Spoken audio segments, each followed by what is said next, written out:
भाइयों और भाइयों की बहनों, this is not a average entrepreneurship YouTube channel. जो हम बोलने वाले हैं उससे आप ऑफेंड हो सकते हैं और बवाल भी हो सकता है।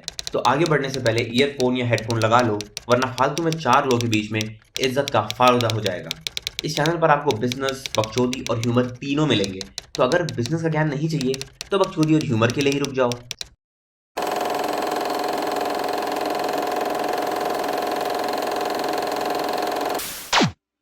आज के टॉपिक को शुरू करते हैं, जिसमें हम बात करेंगे about the world's biggest prank. Now अगर मैं आपसे पूछूं कि दुनिया का सबसे बड़ा प्रैंक क्या है, तो आप क्या कहेंगे? क्योंकि जिस प्रैंक की बात मैं कर रहा हूं वो कोई छोटा मोटा प्रैंक नहीं है। वो प्रैंक इस दुनिया के हर एक इंसान के साथ होता है, irrespective of nationality, gender, age, wealth और रिलीजन। और वो प्रैंक 5 या 10 मिनट का नहीं है, बल्कि वो prank in most of the cases 15 से 20 साल तक चलता है। अब जरा 1 मिनट के लिए सोचिए कि ऐसा कौन सा प्रैंक है जो दुनिया के हर एक इंसान के साथ होता है, वो भी for almost 15 to 20 years.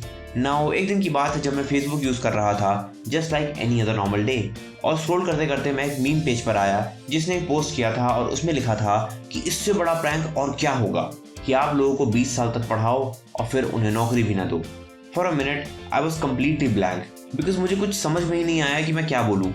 1 minute बाद में थोड़ा सोचा और फिर मुझे उस पोस्ट का एक्चुअल मतलब समझ में आया।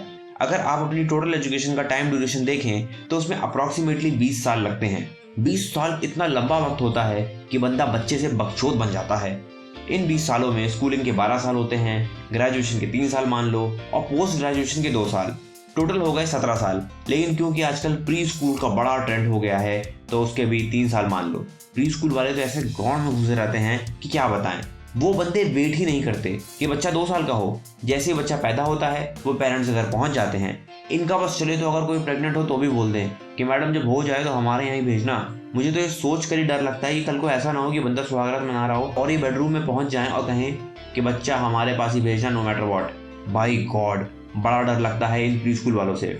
Now coming back to the point, अगर आप प्री स्कूल के 3 साल ऐड कर दो स्कूलिंग और कॉलेज के 17 सालों में तो टोटल हो जाता है 20 साल। हमको हमारे पेरेंट्स और टीचर्स ने बचपन से यही बताया था कि अगर हम अपनी एजुकेशन कंप्लीट कर लें और डिग्री पर डिग्री लेते चले जाएं तो फिर एक दिन हम सबकी बहुत अच्छी सी जॉब लगेगी जहां पर हमारा पैकेज लाखों का होगा। लेकिन जब तुम जॉब मांगने गए तो क्या तुम्हारी जॉब लगी? नहीं। ऐसा क्यों? क्योंकि अगर तुमने अपनी लाइफ के 20 साल लगाकर इतनी एजुकेशन ले भी ली तो भी तुम्हारे पास एक चीज़ नहीं होती, और वो है वर्क एक्सपीरियंस। वर्क एक्सपीरियंस के बारे में एक इंटरेस्टिंग फैक्ट ये है कि it's a pain in the S, Hindi में बोले तो बावासीर। इसके बिना कोई तुमको जॉब देगा नहीं, लेकिन जब तक तुम्हारी जॉब लगेगी नहीं तब तक तुमको वर्क एक्सपीरियंस मिलेगा नहीं। अब आप जॉब के पीछे, एम्प्लॉयर वर्क एक्सपीरियंस के पीछे, टू मच फन। अगर तुमको एक्चुअली में एक जॉब चाहिए जहाँ का वर्क एनवायरनमेंट अच्छा हो, जहाँ का पैकेज लाखों का हो, जहाँ पर ग्रोथ हो, फ्यूचर अपॉर्चुनिटीज हो और ग्लोबल एक्सपोजर हो, तो उसके पहले आपको 2-3 छोटी छोटी और जॉब्स करनी पड़ेंगी just to get some hands on work experience and also to build an impressive resume.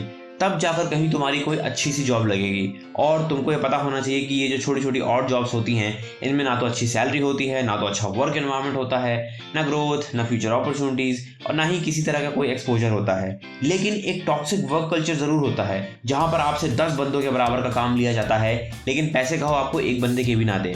जब आप hands on work experience gain कर रहे होंगे तो उसमें आपकी लाइफ के 2 या 3 साल चले जाएंगे। अगर हम 3 साल मान लें तो टोटल होगा 23 years of schooling, college, internships, odd jobs and work experience. अब इतना सब करने के बाद तो एक अच्छी सी जॉब तो लग ही जाएगी। Are you sure? वेल, ऐसा ज़रूरी नहीं है। अगर तुम्हारे इतना सब करने के बाद मार्केट में एक रिसेशन या पैंडेमिक टाइप का कुछ हो गया तो बहुत हाई चांसेस हैं कि तुमको और भी वेट करना पड़ेगा अगर तुम्हारे पास जॉब नहीं है। और अगर तुम्हारे पास जॉब है तो हो सकता है कि तुम फायर कर दिए जाओ ना। मेरा एक फ्रेंड था जो एक एमएनसी में काम कर रहा था। जब पैंडेमिक आया तो उसकी कंपनी के कुछ सीनियर मोस्ट एम्प्लॉयज़ को निकाल दिया गया। देयर वॉज 1% जो उस कंपनी में ऑलमोस्ट 25 साल से भी ज़्यादा से काम कर रहा था और वो बंदा 5 लाख रुपए महीना कमाता था। लेकिन उसकी कंपनी ने बुरा वक्त आने पर उसको फायर कर दिया because they couldn't afford his expensive salary. उस कंपनी में टोटल 1000 एम्प्लॉयज़ की मास फायरिंग हुई थी कोविड के टाइम पे। टू सम इट अप, बचपन से लेकर अब तक आपको आपके पेरेंट्स और टीचर्स ने यही बताया होगा कि बेटा पढ़ोगे लिखोगे तो बनोगे नवाब और खेलोगे कूदोगे तो बनोगे खराब। लेकिन क्या ऐसा हकीकत में होता है? कुछ लोगों के लिए शायद ये बात सच हो, उन भोसड़ी वालों को हम टॉपर्स के नाम से जानते हैं, लेकिन फॉर मोस्ट ऑफ अस ये बात सच नहीं है। हम में से ज़्यादातर लोग आज भी एक डिसेंट जॉब के लिए तरसते हैं despite having multiple useless degrees. आज भी कई लोगों को 8-10 हज़ार की नौकरी करनी पड़ती है just to survive on a daily basis. और ये चीज़ सिर्फ पुअर या अंडर डेवलप्ड कंट्रीज़ में नहीं है, ये चीज़ रिच एंड डेवलप्ड कंट्रीज़ में भी देखी गई है, जहाँ पर लोग रिसेशन की मार झेल रहे हैं और एक नई जॉब पाने के लिए तरस रहे हैं। जब यूएसए ने पैंडेमिक के चलते अनएम्प्लॉयड लोगों को स्टिमुलस चेक्स दिए थे ऑन अ मंथली बेसिस, तब वहाँ पर अनएम्प्लॉयमेंट बेनिफिट्स को अवेल करने वालों की संख्या करोड़ों में थी। ऐसा इसलिए हुआ था क्योंकि बहुत सी बड़ी कंपनीज ने अपने एम्प्लॉयज़ को फायर कर दिया था या फिर वो खुद ही बैंकरप्ट हो गई थी। वहीं दूसरी तरफ बहुत से स्मॉल बिजनेसेस जिन्होंने कई लोगों को एम्प्लॉय कर रखा था वो भी बंद हो गए थे, तो उनके एम्प्लॉयज़ भी बेरोजगार हो गए। तो अब तुम ही बताओ कि साला ये 20 साल की एजुकेशन और 3 साल के वर्क एक्सपीरियंस के बाद भी क्या तुम्हारी जॉब लगी? सच बताओ, अपने दिल पर हाथ रखो और याद करो अपनी ज़िंदगी के वो 20 साल जो पढ़ाई और बकचोदी करने में निकल गए लेकिन तुम्हारे हाथ में कुछ नहीं आया। तो ऐसा क्या हुआ कि हम में से ज़्यादातर लोग आज भी एक डिसेंट जॉब के लिए तरस रहे हैं? Actually the main problem lies with the schooling system जो बना था इंडस्ट्रियल टाइम के लिए, और तब से वो भैंचोद बदला ही नहीं। लास्ट 50 सालों में सब कुछ बदल गया है, हमारे कंप्यूटर्स, हमारे फोन्स, हमारी कार्स, लेकिन ये एक स्कूलिंग सिस्टम है जो भैंचोद बदला ही नहीं। हमने इस टॉपिक के ऊपर एक वीडियो बनाई है जिसका नाम है व्हाई एजुकेशन इज ओवररेटेड। उसको एक बार जरूर देखें बिकॉज ये वीडियो उस वीडियो का एक एक्सटेंशन है। Coming back to the point, आज भी एजुकेशन सिस्टम में वही चूतियों की तरह 50 बच्चों को क्लास में बिठा देते हैं और फिर हर बच्चे से ये एक्सपेक्ट किया जाता है कि वो टॉप करे। उन 50 बच्चों में से किसी को स्पोर्ट्स में इंटरेस्ट होता है, किसी को म्यूजिक में, किसी को डांस में, तो किसी को कुकिंग में, लेकिन क्रिएटिविटी, इनोवेशन, क्यूरियोसिटी, स्पोर्ट्स या म्यूजिक की स्कूलिंग सिस्टम को कहाँ पड़ी है? इनका तो बस एक ही काम होता है कि बस कैसे भी करके कोर्स पूरा हो जाए और बच्चों को रटा रटा कर इनका एग्जाम ले लें और इन्हें नेक्स्ट क्लास में पास कर दिया जाए। लेकिन कभी ये स्कूलिंग सिस्टम वाले आपसे आपकी राय नहीं पूछते कि आपको एक्चुअली में क्या पसंद है। आपका कोर्स पहले से ही रेडी रहता है। अब जाहिर सी बात है कि जब एक क्लास में 50 बच्चे हैं तो सबको एक ही कोर्स अच्छा नहीं लगेगा, लेकिन यहाँ पर पेरेंट्स और टीचर्स की बकचोदी शुरू हो जाती है। फालतू में टॉप 10 बच्चों को सर पर चढ़ा देते हैं और फिर बाकी के 40 बच्चों को उन टॉपर से कंपेयर कर करके उन 40 बच्चों की गांड मारते रहते हैं। फिर जब बच्चों का मन पढ़ाई में नहीं लगेगा तो फिर टीचर्स और पेरेंट्स कहेंगे कि टीचर तो एक ही है, वो तो सारे बच्चों को पढ़ाता है, जब एक बंदा टॉप कर ले रहा है तो तुम क्यों नहीं? अरे भोसड़ी के, टीचर एक है, बच्चे तो अलग है ना। अगर एक बच्चे को इसमें कोई इंटरेस्ट ही नहीं है कि टीचर क्या पढ़ा रहा है तो बच्चे की गांड में क्यों घुस रहे हो? खुद एक टीचर सिर्फ एक सब्जेक्ट पढ़ाता है लेकिन बच्चों से ये एक्सपेक्ट किया जाता है कि वो सारे सब्जेक्ट्स पढ़ें। अब इन टीचर्स को कैसा लगेगा अगर हम इनको कंपेयर करें तो?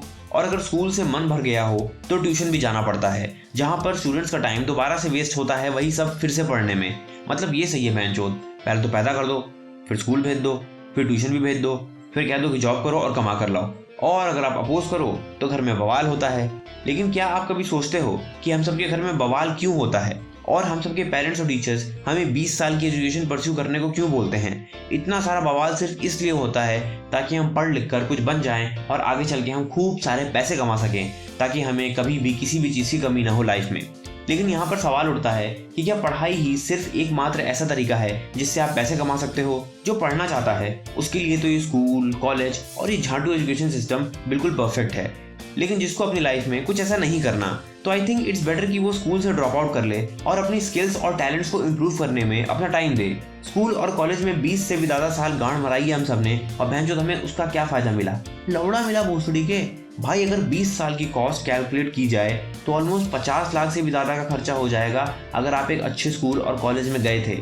20 years is a lot of your time and effort and 50 lakhs is a lot of your money. So please अपने प्रेशियस रिसोर्सेज को बर्बाद करने से अच्छा यही है कि आप वहाँ से ड्रॉप आउट करके कुछ ऐसा करें जिससे आप खूब सारी वैल्यू ऐड कर पाएं। अगर आप स्कूल नहीं भी गए तो भी क्या गम है, जो चूतिया गए उन्होंने क्या उखाड़ लिया? कितने ही लोग ऐसे हैं जिन्होंने बीटेक कर लिया, फिर MBA कर लिया, फिर PhD कर ली और अब वो चपरासी की जॉब के लिए अप्लाई कर रहे हैं। इससे अच्छा तो ये है कि खुद से ही अपनी किसी स्किल या टैलेंट को होन कर लें और उससे पैसे कमाने का एक रास्ता ढूंढ लें, because you can literally learn anything from the internet, that too for absolutely free और वेरी लिटिल कॉस्ट। नाउ अगर तुमको ये वीडियो पसंद आई तो इस वीडियो में हमने जो ज्ञान पेला है उसको अपनी लाइफ में इंप्लीमेंट करो और अपनी लाइफ को बेटर बनाओ। और अगर हमारे शब्दों से कोई ऑफेंड हुआ है तो हम बस इतना ही कहेंगे कि सच कड़वा है और जो ऑफेंड हुआ वो भड़वा है। इस वीडियो को लाइक, कमेंट या शेयर करने की कोई ज़रूरत नहीं है। चैनल पर आओ, वीडियो देखो, इन्फॉर्मेशन लो और पतली गली निकल लो। सब्सक्राइब करने की भी कोई ज़रूरत नहीं, क्योंकि ये चैनल सिर्फ तुम खास लोगों के लिए है, तो इसको सबके साथ शेयर करने की कोई ज़रूरत नहीं है। लेकिन अगर फिर भी तुमको ये वीडियो कुछ ज़्यादा ही अच्छी लगी हो तो दूसरों को इसके बारे में ज़रूर बताएं, और अगर अच्छी नहीं लगी तो गांड बनाएं और भाड़ में जाएं। मिलते हैं अगली वीडियो में। धन्यवाद।